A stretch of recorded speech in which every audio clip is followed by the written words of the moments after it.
नमस्कार, स्वागत है आप सभी का वाईबीएन बिहार झारखंड में। मैं हूं आपके साथ मुद्दा त्रिपाठी। क्या आपने कभी सुना है किसी सत्ताधारी दल की विधायक का ही घर सरकार का बुलडोजर ढहा दे, वो भी तब जब राज्य में उसी गठबंधन सरकार हो।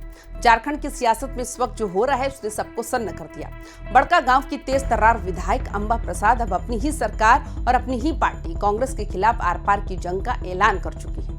आज का सबसे बड़ा सस्पेंस, क्या एनटीपीसी के दबाव में आकर हेमंत सरकार ने अपने ही विधायक के घर पर हथौड़ा चलवाया? आखिर अंबा प्रसाद ने ऐसा क्यों कहा कि सरकार चाटुकारों से घिरी है और एनटीपीसी की जेब में है बबुआ सरकार? क्या पूर्व मंत्री योगेंद्र साहब के निष्कासन और अंबा के घर टूटने के पीछे कोई बहुत बड़ी राजनीतिक साजिश है?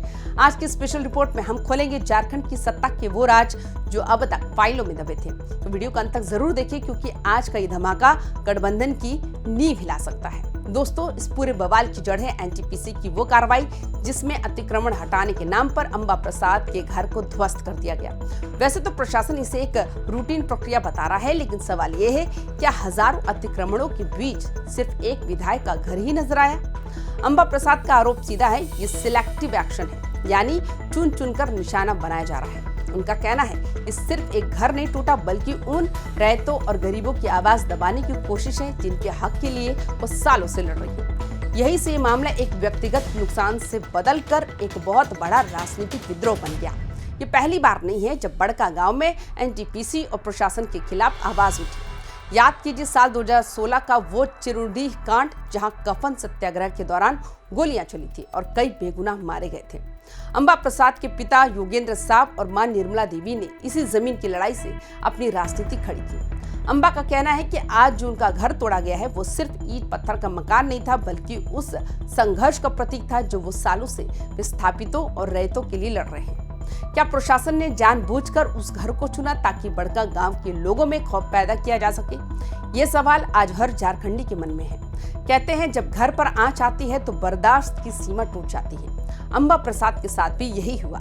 घर टूटने के बाद उनके तेवर अब पूरी तरह बगावती हो चुके हैं। उन्होंने सीधे मुख्यमंत्री हेमंत सोरेन और कल्पना सोरेन अपनी ही पार्टी के नेतृत्व पर हमला बोल दिया। अंबा का कहना है कि सरकार एनटीपीसी की जेब में है। झारखंड की राजनीति के लिए एक बहुत बड़ा बयान है। ये इशारा करता है कि शायद सरकार कॉर्पोरेट घरानों के आगे झुक गई है। अंबा का आरोप है कि सरकार जनता की नहीं बल्कि बिचौलियों और चाटुकारों की सुन रही है। ये गुस्सा सिर्फ एक घर टूटने का नहीं बल्कि उस सिस्टम के खिलाफ है जिसने उन्हें किनारे करने की साजिश रची है। अंबा प्रसाद ने एक बहुत ही तीखा शब्द इस्तेमाल किया, चाटुकार। उन्होंने कहा कि सरकार चाटुकारों से घिरी है। अब सवाल ये है कि ये चाटुकार कौन है?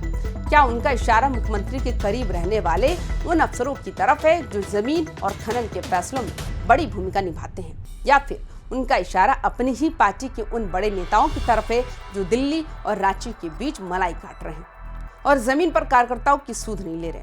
अंबा का ये बयान सीधे तौर पर सरकार के इकोसिस्टम पर हमला है। वो ये जताना चाहते हैं कि जो लोग दिन रात हेमंत सोरेन के इर्द गिर्द घूमते हैं वही लोग गठबंधन को अंदर से खोखला कर रहे हैं। इस पूरी लड़ाई में अंबा प्रसाद ने अपनी ही पार्टी कांग्रेस को भी नहीं बख्शा। उन्होंने याद दिलाई कि रैयतों के मुद्दे पर पार्टी ने एक ही टीम बनाई थी, लेकिन उस टीम की रिपोर्ट आज तक ठंडे बस्ते में क्यों पड़ी है? इतना ही नहीं, अपने पिता और पूर्व मंत्री योगेंद्र साहब को 3 साल के लिए पार्टी से निकाले जाने को भी उन्होंने इसी साजिश का हिस्सा बताया। अंबा का मानना है कि पहले उनके पिता को कमजोर किया गया और अब उन्हें राजनीतिक रूप से खत्म करने की कोशिश हो रही है। कांग्रेस के भीतर की ये गुटबाजी अब सड़कों पर आ गई है और आलकमान की चुप्पी इस आग में घी डालने का काम कर रही है। अब बात करते हैं सत्ता के सबसे बड़े चेहरे की, मुख्यमंत्री हेमंत सोरेन और कल्पना सोरेन की। इस पूरे मामले पर अब तक मौन साधे हुए हैं दोनों के दोनों। आखिर क्यों? राजनीतिक पंडितों का मानना है कि हेमंत सरकार इस वक्त डबल प्रेशर में है। एक तरफ एनटीपीसी जैसे बड़े प्रोजेक्ट्स को सुरक्षा देनी है तो दूसरी तरफ अपने ही गठबंधन के विधायकों का गुस्सा झेलना है। क्या हेमंत कल्पना की चुप्पी किसी बड़े डैमेज कंट्रोल की तैयारी है, या फिर उन्होंने मान लिया है कि अंबा प्रसाद को अब साथ लेकर चलना मुश्किल है? ये चुप्पी झारखंड की सियासत में किसी बड़े तूफान के आने का संकेत दे रही है। दिलचस्प बात तो ये है कि इस पूरे मामले में मुख्य विपक्षी दल बीजेपी फिलहाल वेट एंड वॉच की स्थिति में है। बीजेपी को पता है कि अंबा प्रसाद अगर अपनी ही सरकार के खिलाफ मोर्चा खोलती है तो इससे गठबंधन की छवि अपने आप खराब होगी। विपक्ष इस मुद्दे को जमीन की लूट और विधायक की बेइज्जती के तौर पर भुनाने की तैयारी में है। अगर अंबा प्रसाद और कांग्रेस के बीच सुलह नहीं होती तो बीजेपी इसे विधानसभा में एक बड़ा मुद्दा बनाकर सरकार को घेर सकती है। यानी ये मामला सिर्फ अंबा बनाम एनटीपीसी नहीं रह गया, ये आने वाले चुनाव के लिए एक बड़ा पॉलिटिकल हथियार बन चुका है।